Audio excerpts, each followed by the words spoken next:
अस्सलामुअलैकुम दोस्तों और साथियों, उम्मीद है आप लोग खैरियत से होंगे। आज है 11 फरवरी 2022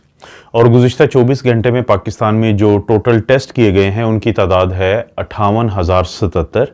और इनमें से जो मुस्बत केसेस सामने आए हैं वो है 3,498 और ये जो पॉजिटिविटी की रेशो है ये है 6.02% और बदकिस्मती से 39 अफराद अपनी जान से हाथ धो बैठे हैं कोरोना की वजह से।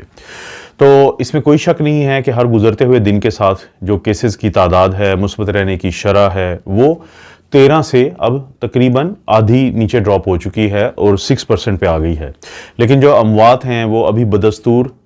30 और 40 के दरमियान हैं। लेकिन मैं आप दोस्तों को पहले भी कह चुका हूं कि इससे पहले की जो वेव्स हैं उनमें इतने ही दिनों के बाद जब ये वेव ख़त्म होती थी तो जो अमवात थी वो 50 से 100 या 100 से 150 के दरमियान रहती थी। इसमें कोई शक नहीं है कि जो ओमिक्रॉन है उसकी वजह से री इन्फेक्शंस हुई हैं, लेकिन वो लोग जिनको पहले से इन्फेक्शन थी या वो वैक्सीनेटेड थे तो उनको जो शिद्दत है बीमारी की वो बहुत हल्की रही है, वो बहुत ज़्यादा शदीद बीमारी उनको नहीं हुई है। इसी तरह से दोस्त हैं एक, मैं अक्सर उनका जिक्र करता रहता हूँ, आयरलैंड में होते हैं बाबर साहब। तो कल वो बता रहे थे कि उन्होंने जब फाइज़र का बूस्टर लगवाया है तो वो बूस्टर उनके लिए काफ़ी ज़्यादा अलामात जो हैं उनको आई हैं। उनको बुखार हुआ है, उनके जिस्म में दर्द हुआ है और उसके अलावा भी बहुत सारी उनको ऐसी अलामात आई हैं। तो वो काफ़ी परेशान हुए हैं कि बूस्टर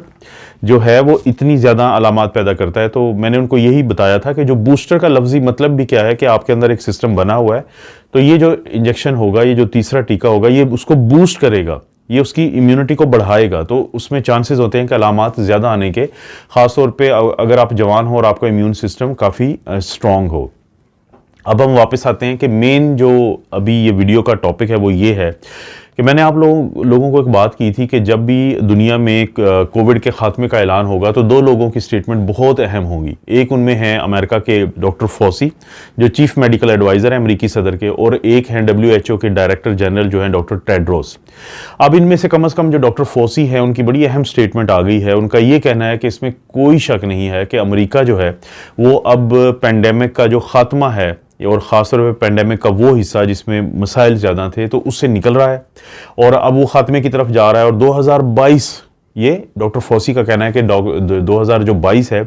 वो यकीनन कोविड का जो ख़ात्मा है उसका वो साल साबित हो सकता है या होगा। और उन्होंने दो चार और अहम बातें की। उन्होंने ये कहा है कि क्योंकि केसेस अगरचे वहाँ पे अगर अभी भी नज़र दौड़ाएं तो 2,60,000 एक दिन में केसेस आ रहे हैं,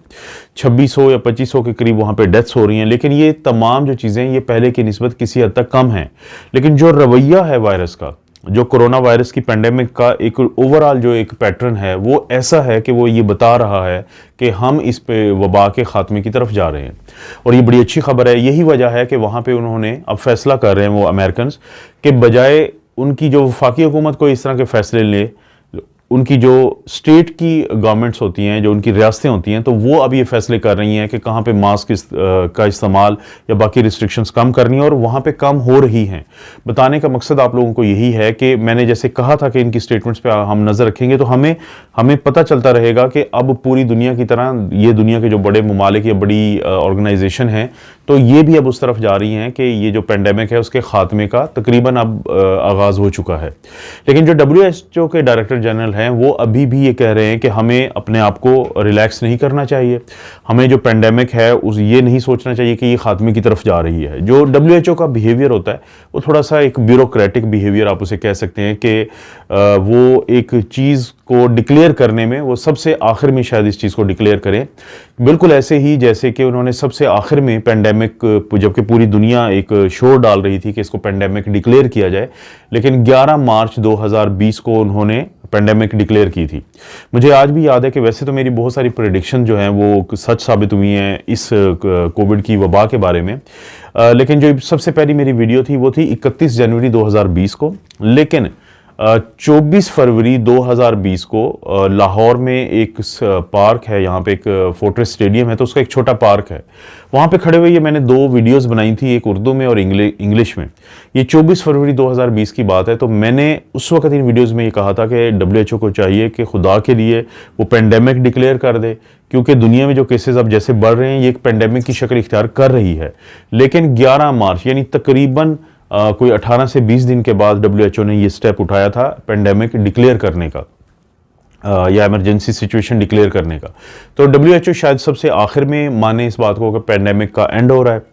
लेकिन जो अमेरिका से डॉक्टर फॉसी का जिस तरह के स्टेटमेंट सामने आया वो बड़ा अच्छा है। लेकिन उसी के साथ साथ शायद WHO के भी बाद पाकिस्तान का मीडिया डिक्लेयर करे कि दुनिया में पेंडेमिक का एंड हो रहा है। मैं आपको एक मिसाल देता हूँ कि कल एक दो दिन पहले, बल्कि परसों की बात है कि मीडिया का एक जो लाहौर का मकामी चैनल है उसको देखते हुए एक खबर चल रही थी, टिकर जिसको कहते हैं, और ब्रेकिंग न्यूज़, कि लाहौर के जो अस्पताल हैं वो कोरोना के मरीजों से भर चुके हैं। अब जब उसकी डिटेल जो रिपोर्टर बता रहा था, वो कोई मासूम सा रिपोर्टर था, उसको शायद नहीं पता था कि आगे क्या खबर दी जा रही है, तो उसने बताया मुख्तलिफ हॉस्पिटल्स की सूरत हाल। तो किसी में 23%, 23% यानी जो कैपेसिटी थी वो फिल हुई थी कोविड के मरीजों से, किसी में 30% हुई थी, किसी में 32% हुई थी। लेकिन जो खबर ब्रेक की जा रही थी वो ऐसे जैसे पूरे लाहौर के जो अस्पताल हैं वो भर चुके हैं कोरोना के मरीजों से।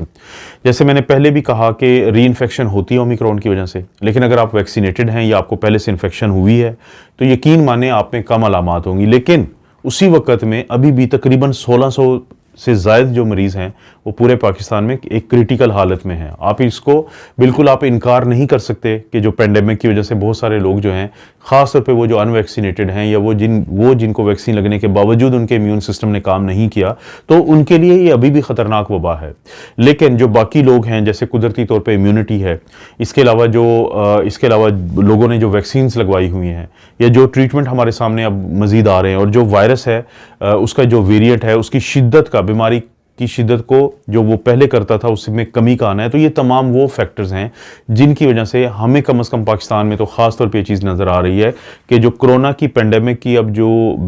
एक डर और खौफ और एक इसकी बीमारी का शदीद होना है वो बहुत हद तक अब कम हो चुका है। और आखिर में ये खबर के जो जापान है वहाँ पर, क्योंकि बहुत ज़्यादा अब केसेस बढ़ रहे हैं, ज़ाहिर है हर माशरे की तरह उनके भी मुख्तलिफ वजूहात हैं वहाँ पर, तो अब उन्होंने जो फाइज़र की एंटी वायरल मेडिसिन है पैक्सलोविड, तो उसकी इमरजेंसी इस्तेमाल की इजाज़त दे दी है ताकि उनके वो मरीज़ जिनकी मुदाफ़ियती निज़ाम कमज़ोर हो, वो मरीज़ जिनको वैक्सीन नहीं लगी हुई, वो मरीज़ जिनको वैक्सीन लगने के बावजूद फ़ायदा नहीं हुआ, अगर उनको कोरोना होता है तो इब्तदाई दिनों में ही, पहले जो 5 दिनों में ये दवाई दी जाती है पैक्सलोविड, तो वहाँ पर ज़्यादा से ज़्यादा लोगों को फ़ायदा दिया जा सके। मज़ीद कोई अपडेट हुई दोस्तों तो आप लोगों को ज़रूर मैं बताऊँगा। आप अपना और अपनी फैमिली का ख्याल रखें। अल्लाह ताला आपको और आपकी फैमिली को हर किस्म की बुराई, बीमारी और आजमाइश से महफूज रखे।